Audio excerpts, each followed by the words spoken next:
आज मैं कहीं क्लिप देख रहा तो वो हमारे पीटीआई के फवाद चौधरी साहब का है, पुराना क्लिप है मेरा ख्याल है, तो उसने ये कहा जी जजेस की वो उन्होंने अपना ग्रीन बेल्ट में इस्लामाबाद में कहीं बनाया है, उसकी ये प्लाट्स दिए हैं जजेस को, तो वो श्री मज़ारी साहबा ने कहीं असम्बली में आवाज़ उठाई है, असम्बली में माना हुआ है कि जी नहीं ये प्लाट्स जजेस को नहीं देंगे ग्रीन बेल्ट, लेकिन वज़ीर कानून फ़ारूक नसीम साहब उन्होंने कहा नहीं जी मैं नहीं करता, मैंने रोज़ अदालत में पेश होना रहता है, मैं नहीं करता।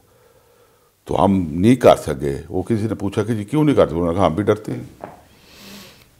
तो क्यों डरते हैं? इसलिए कि दामन साफ नहीं है, वरना कोई इतना ये कोई रॉकेट साइंस नहीं है सिस्टम को ठीक करना।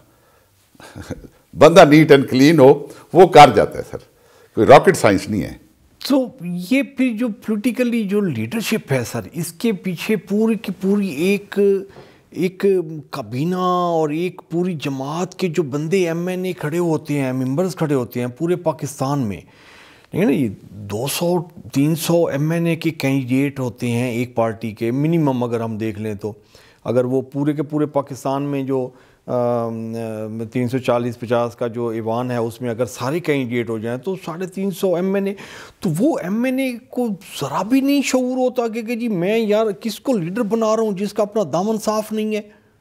इसी तरीके से एमपी आ गए, उसका भी नहीं होता, उन्होंने केड़ा अपना साफ है, उनका अपना भी साफ नहीं। अच्छा एक और है ना सर, उसमें उनका भी कसूर नहीं है सर, सिस्टम को इतना पेचीदा और इतना महंगा कर दिया गया है।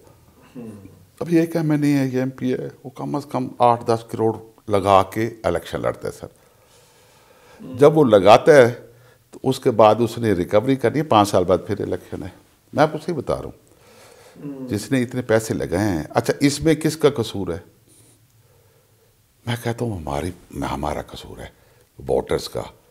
अभी मेरे से वोटर्स अक्सर नाराज़ भी हो जाते हैं, उन्होंने भी आप, मैं कहता नहीं हमारा कसूर है, क्योंकि इलेक्शन वाले दिन आप यकीन करें सिर्फ जो इलेक्शन वाला दिन है, 34 यूनियन काउंसिलें हैं तकरीबन कम पेश इसकी एमएनए की, एक एमएनए की 34 के करीब होती हैं, 35, उसको हर पोलिंग स्टेशन, एक यूनियन काउंसिल में 6 पोलिंग स्टेशन होते हैं, 6 मौजे 6 पोलिंग। अभी यूनियन काउंसिल को 6 से ज़रा अब देख कितने पोलिंग स्टेशन बनती हैं, और हर पोलिंग स्टेशन पे उसको 2 गाड़ियां देनी पड़ती हैं जो 15 से 20 हज़ार में आती हैं। इसी को आप सिंपल मैथमेटिक्स से कैलकुलेट कर दें, ये आखिरी दिन का खर्च है, और उसमें पर पुलिस स्टेशन 15 से 20 हज़ार रुपया उसको उसके जो पोलिंग का इंचार्ज होता है ना उसको देने पर यार को टुकर पानी का बंदोबस्त कर लें। तो आप इसी को सिर्फ एक दिन के खर्चे को इंतजार करें। उसके अलावा मैं इलेक्शन लड़ा तो मैंने कहा यार लोगों को स्टिकर्स की क्या ज़रूरत है, मैं रोज़ मिलता हूँ सारे पर, और नहीं जी स्टिकर्स बनवाएं जी, 20-25 लाख के आपके एडवर्टाइजमेंट के स्टिकर्स और बैनर्स और ये बनते हैं।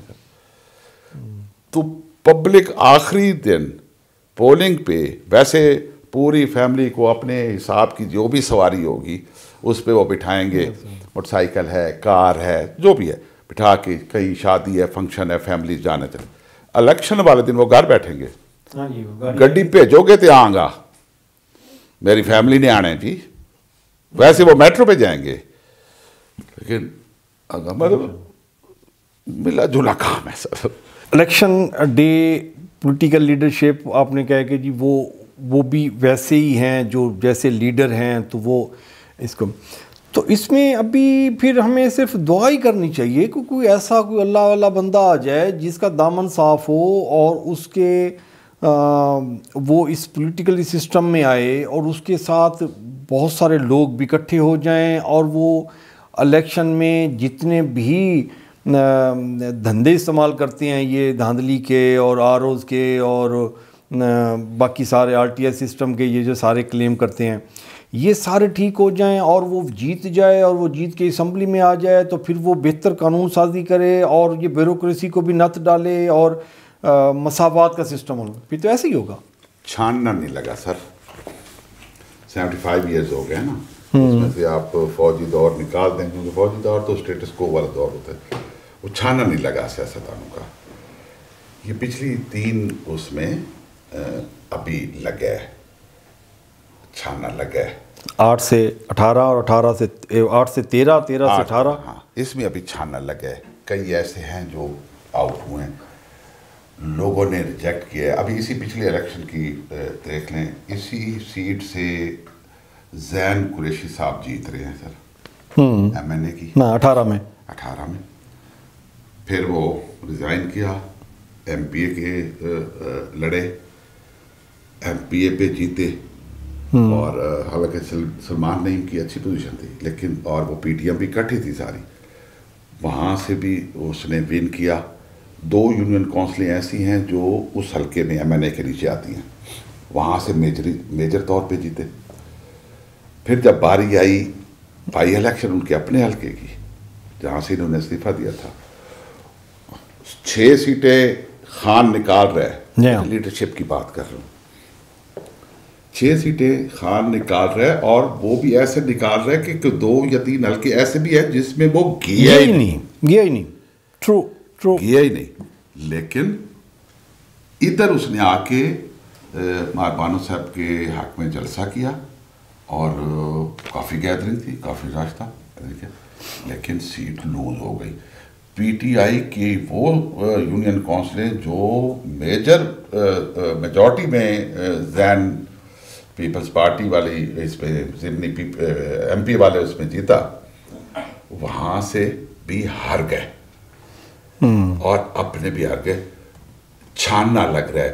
PTI का वर्कर जो है ना, वो खान की भी गलत बात नहीं मानेगा। खान ने कहा है ना कि ये मेरी कैंडिडेट है, इधर ही आए थे, मैंने देखा है स्टेज पे, उन्होंने कहा कि जी मेरी कैंडिडेट है, लेकिन लोगों ने कहा नहीं।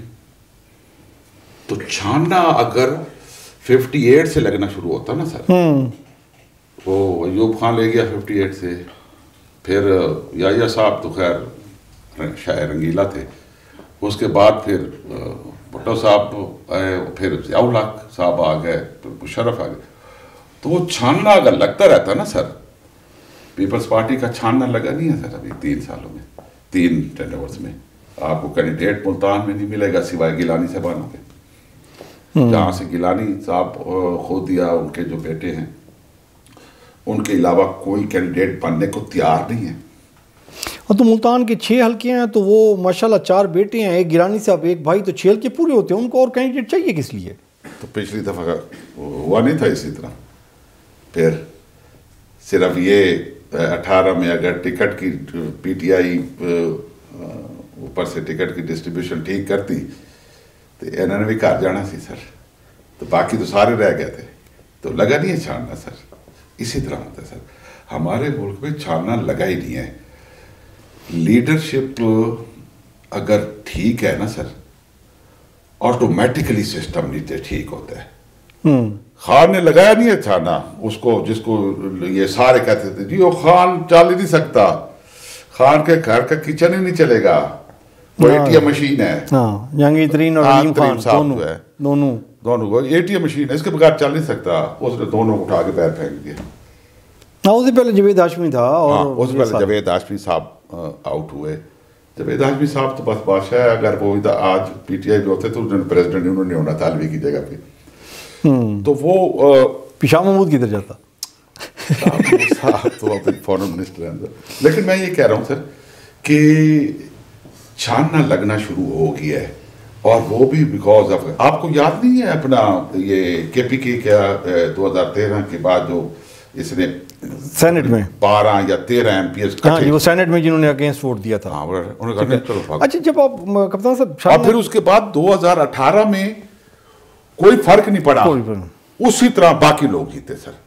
तो ये है छानना सर। अच्छा, ये छानने में अभी खान किधर किधर जाएगा जी? अभी ये जो देखें, खान का छानना, खान के फैसले करने के बावजूद भी बहुत सारे फैक्टर्स ये हैं कि जैसे आप अभी शाह महमूद की हल्के की एग्जांपल दे देते हैं कि उसने टिकट दिलवाई थी अपनी बेटी को, उसके हल्के में और कोई बंदा नहीं था कि जी जिसको वो टिकट दिलवाता और वो स्टैंड करता। यही मैंने ये अली हैदर का इंटरव्यू था, तो मैंने उससे भी यही पूछा, मैंने कहा ये क्या आपके पास कैंडिडेट ही कोई नहीं है? शाह महमूद के पास कैंडिडेट ही कोई नहीं था, या बेटा है या बेटी है, या बेटा है या बेटी है। तो खान क्या करेगा जब आगे बैरियर इतने लग जाते हैं? बैरियर हम नीचे वाले लगाते हैं ना सर। देखें मेरे वो लीडर भी है, वज़ीर ख़ारजा थे हमारे, अभी भी सीनियर वाइस चेयरमैन है पार्टी का, लेकिन जो मैं बात करूंगा वो मैं सीधी बात करूंगा। आप अगर ये कहें कि नहीं जी मेरे अलावा no my son my daughter, तो फिर ये इस तरह का प्रॉब्लम होगा। अच्छा लड़का है वो, उसकी नाम मेरे अभी ज़हन में नहीं आ रहा, मुरीद हुसैन का बेटा, अच्छा लड़का है, समझदार है, चालबा जवान है, आप उसको कैरी करें आगे।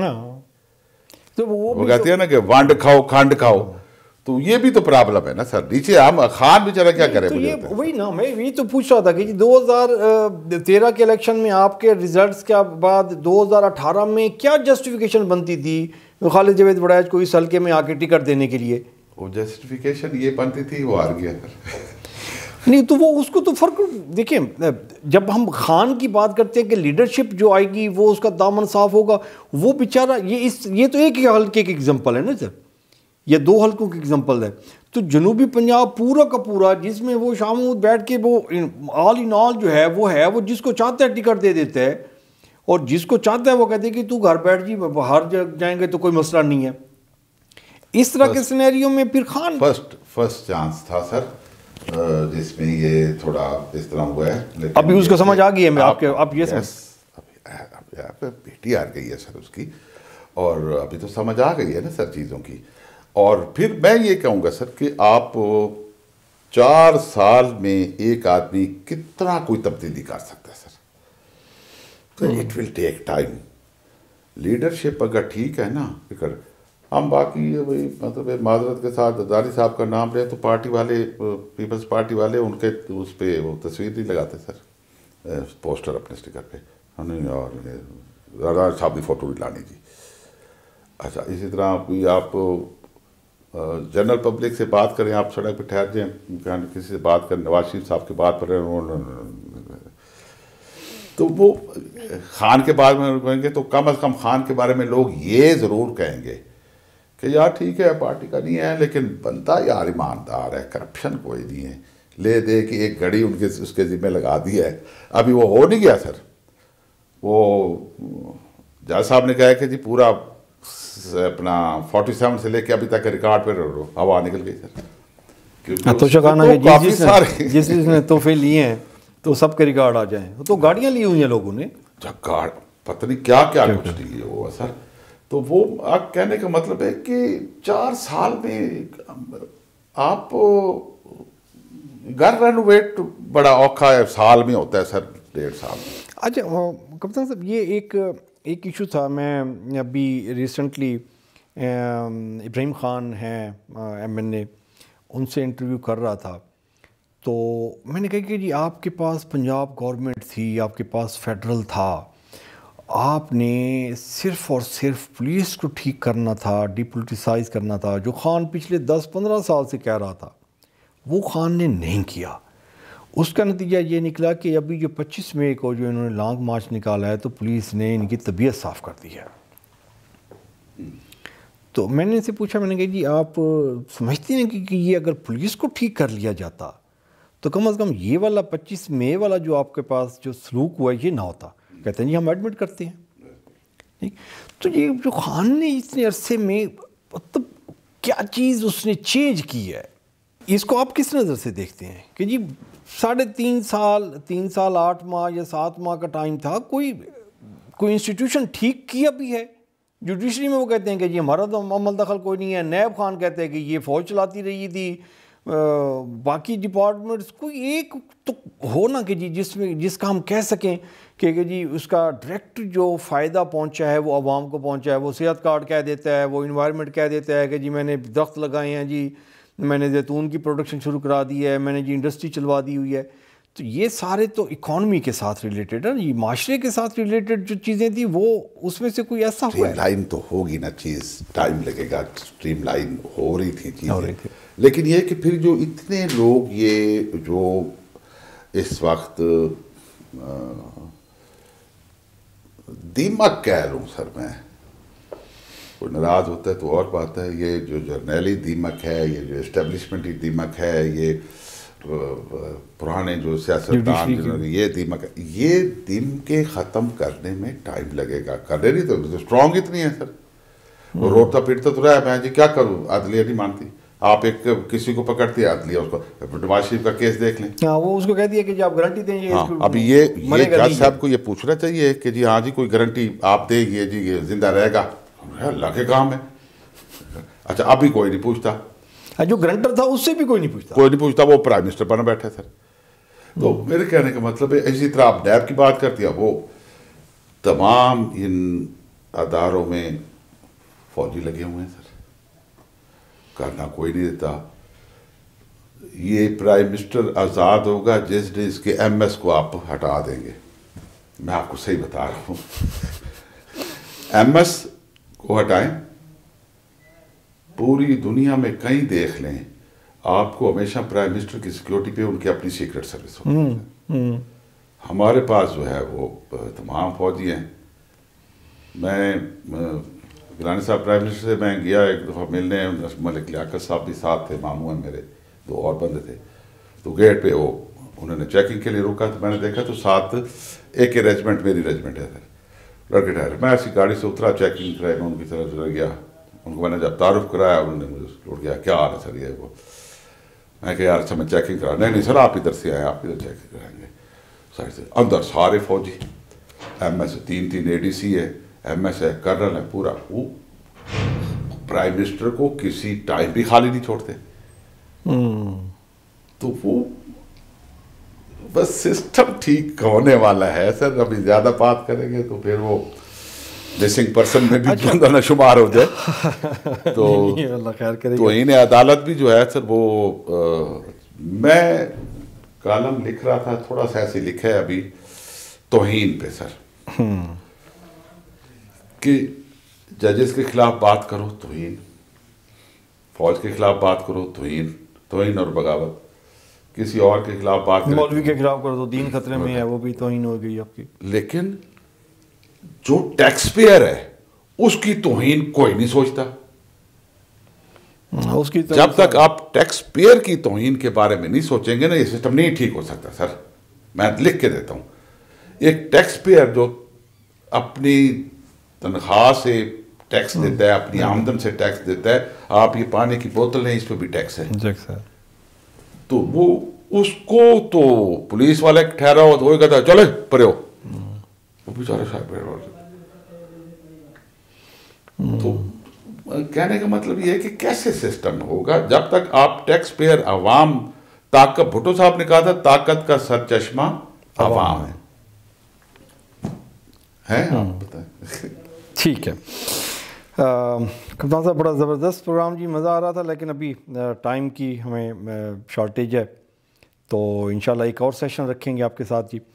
नाज़रीन, कप्तान साहब ने 2-3 इश्यूज़ हाईलाइट किए हैं। एक ये है कि जी अगर हम माशरे में मसावात का अमल लागू कर सकें, ला सकें, तो उससे बहुत सारे प्रॉब्लम आपको ख़त्म हो सकते हैं। पॉलिटिकल लीडरशिप जब तक उसका अपना दामन साफ़ नहीं होगा, वो ये मसावात के अमल में नहीं आएगी कि जी वो क्यों चाहेगी कि जी सब इक्वल हो जाएं और फिर मेरा धंधा कहाँ से चलेगा। तो ये एक काफ़ी कॉम्प्लिकेटेड है, लेकिन इसमें कप्तान साहब के बकौल के जी खान ऐसा था जिसका दामन साफ़ है और वो जाके स्ट्रगल कर रहा है, और ये स्ट्रगल के लिए 3-3.5 साल में ये सारे के सारा जो प्रॉब्लम्स हैं, जो बैरियर्स हैं, वो नहीं हटाए जा सकते। कुछ हटाए गए हैं, कुछ आगे प्लान में थे, और वो ये आगे बेहतरी की तरफ आ जाएगा। और वही एक ही लीडरशिप है जो ये सारे प्रोसेस को चला सकती है, बैरियर्स हटा सकती है और पाकिस्तान को बदलने में अपना किरदार अदा कर सकती है। मोहतरम सरीन को इजाज़त दीजिए जी, और इजाज़त से पहले मैं कप्तान साहब आपका बहुत शुक्रिया, आपने टाइम निकाला जी हमारे व्यूज़ के लिए। नाज़रीन, अपना और अपने प्यारों का ख्याल रखिएगा। अल्लाह निगहबान।